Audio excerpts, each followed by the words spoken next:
Selamlar herkese. Kahve 101'in yeni bir bölümünde daha sizlerleyiz. Bu videoda 5 maddede iyi kahve demlemeyi konuşacağız sizlerle. Öncelikle bu videoyu kimlere öneririm?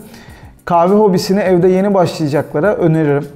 Kahve hobisine başlamış olanlara içerisindeki bazı maddeler üzerine düşünülerek konuşulacağı için kendileri geliştirmeleri namına öneririm. Şimdi videoya geçelim.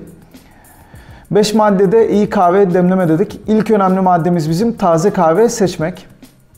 Eğer kahve hobisine ilk defa başlıyorsanız videolarda göreceksiniz taze kahve üzerine.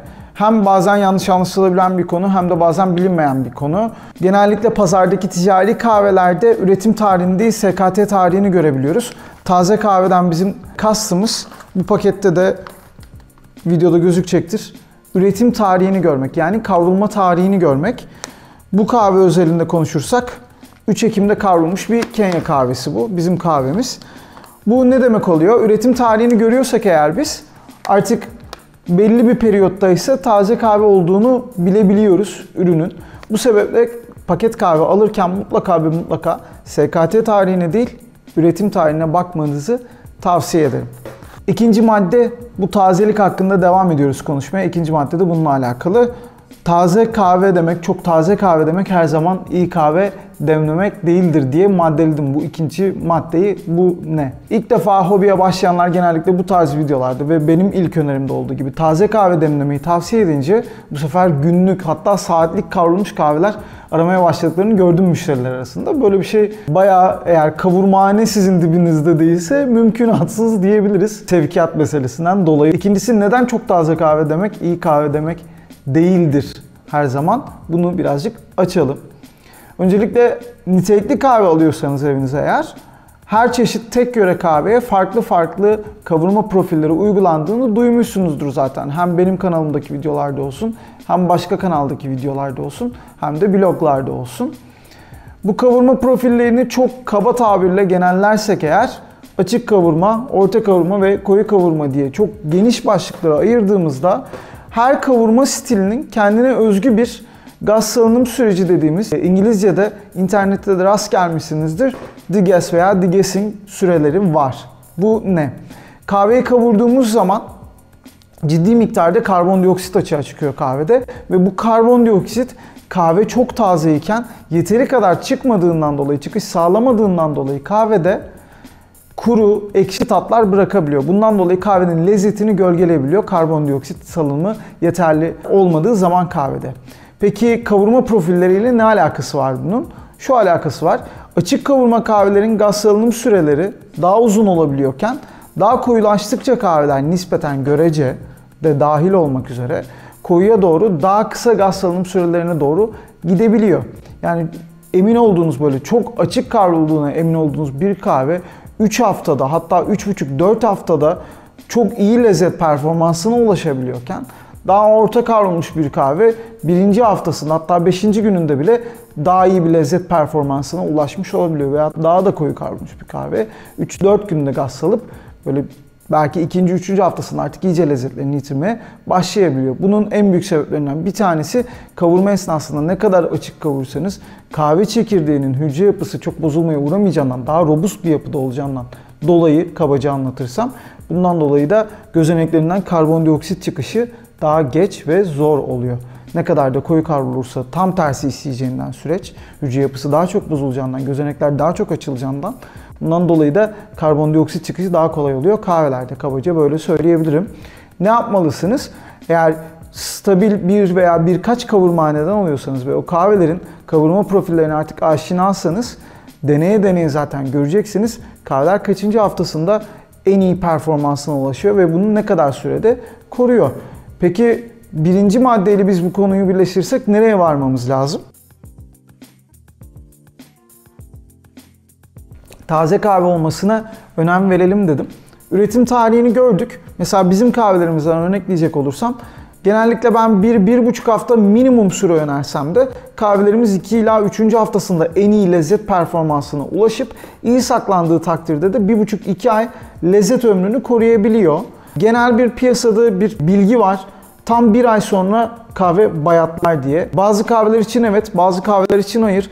İş kahve söz konusu olduğu zaman direkt birebir kesin konuşmamız çok mümkün olmuyor. Çünkü konuştuğumuz şey bir fabrikasyon ürün değil öncelikle. Organik bir ürün, değişen ve gelişen bir ürün, zirai bir ürün her şeyden evvel. Ve tazeliği, performansı kahveden kahveye değişkenlik gösterebiliyor. Bu noktada neden bizim kahvelerimiz için böyle diyorum? Bizim kavurma profillerimizde genellikle gaz çıkışı daha zor oluyor. Bundan dolayı dinlenme süreleri daha uzayabiliyor. Evet 1-1,5 haftada ortalama iyi lezzette bir kahve alırken bizim kahvelerimizde 2-3 haftaya geçtiğinde hatta 4. haftasına bile çok iyi dinlendiği için kahve gaz salınımı daha fazla çıkarttığı için üstünden karbondioksit daha fazla üstünden attığı için kahve daha iyi lezzetler vermeye başlıyor. Ve bunu güneş görmeyen serin yani kuru serin bir ortamda sakladıysanız da 1,5-2 aya kadar koruyabiliyor lezzet performansını. Bu farklı kavurma profillerinde 1 ayı bulabiliyor. Farklı kavurma daha da koyu profillerde 2-3 haftayı dahi görebilir bu arada dediğim gibi. Tamamen profilden profile değişen bir mevzu aslında tazelik periyodu. Üçüncü maddemiz ölçmenin önemi. Videoda çeşitli ölçme görselleri de göreceksiniz birazdan. Ölçme eğer bu hobiye yeni başlıyorsanız gerçekten önemli. Yapmanız gereken şey kahvenin tazeliği daha önceki 101 videolarında da konuşmuştuk öğütme anlamında. Onun üzerine çok fazla durmayacağım bu videoda. Ama evet bu maddenin içerisine dahil edersek anlık demleyeceğiniz kahveyi öğütmek çok önemli. Ölçmenin önemi ise bambaşka bir önem taşıyor artık bu hobiye başlıyorsanız. Neden? Bir kahve demlediniz, tartmadan demlediniz, ölçmeden demlediniz, süresine bakmadınız, su sıcaklığına bakmadınız. İyi yaptıysanız o kahveyi bir sonraki sefer tekrar edilebilirliği o yaptığınız kahvenin çok zayıf oluyor. Neden? Çünkü ne yaptığınızı bilmiyorsunuz aslında. Neler önemli bu noktada? 1. Tartmak. Kuru kahve yani öğüteceğimiz kahveyi, çekirdek kahveyi tartmak çok önemli. Kaç gram kullanıyoruz? Yine tartıyla demlemek yani kaç gram kahveye kaç mililitre suyla demliyoruz. Bu çok önemli. Bundan dolayı ben mutlaka yeni başlayanlara diğer ekipman kalitelerinde ikinci plana atabileceklerini fakat mutlaka bir tartı almalarını tavsiye ediyorum. Tartı bazen göz korkutabiliyor bu maliyetler içerisinde. Tartı göz korkutmasın. En basit bir mutfak tartısı dahi işinizi görür bu hobiye başlarken. En ucuzu dahi işinizi görür. Ömrü sorgulanabilir tabii ki ucuz tartıların veya stabilizasyonları sorgulanabilir. Fakat bir kalibrede ölçmeye başladığınızda siz o kalibrede yine bir şeyleri tekrar edebiliyor olacaksınız. Bu önemli. Bu hobiye başlarken. Ölçülebilecek başka maddelerden bir tanesi de su sıcaklığı. Su sıcaklığı da hobiye yeni başlayanlar ilk defa kettle alırken, kuğu boyunlu ibrik alırken elektrikli almayabiliyorlar. Çok normal. O takdirde ocaküstü alıyorlarsa eğer benim ilk yaptığım tavsiyem düzgün, iyi ölçen, anlık ısı ölçebilen iyi bir termometre almaları. Ocaküstü kettle'ın yanında. Neden? Isıtırken suyunuzu ne kadar sıcaklığa geldiğini görürseniz eğer suyun ısıtma esnasında kapayıp demlemeye başlayabilirsiniz. Bu birebir aynı lezzeti almanıza büyük ölçüde yardımcı olacaktır.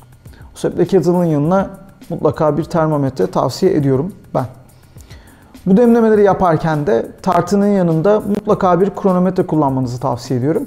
Bunun sebebi de sürekli yaptığınız reçeteyi birebir tekrar etmemiz. Benim reçete videolarımda da görürsünüz. Genellikle belli bir süre aralığı, belli bir gramaj aralığı ve gramaja karşı da belli bir mililitre oranı veririm. Bunları tekrar edebilmek için tartıyı, ölçtüğümüz gramajları ve su sıcaklığını iyi bilmemiz gerekiyor. Kronometrede bu süreyi ölçmemiz gerekiyor. Bu size oldukça iyi bir stabilizasyon ve iyi bulduğunuz lezzetleri korumanıza yardımcı olacaktır. Dördüncü maddemiz bol tadım yapmak. Bol tadım yapmak niçin? Kendimizi geliştirmek için öncelikle. Bu noktada sadece kahve tatmak değil, elbette çok fazla kahve tatmak sizin kahve damağınızı geliştirir. Fakat fark ettiyseniz kahvelerin altlarında bizim pakette dahil tadım notları diye bir alan var.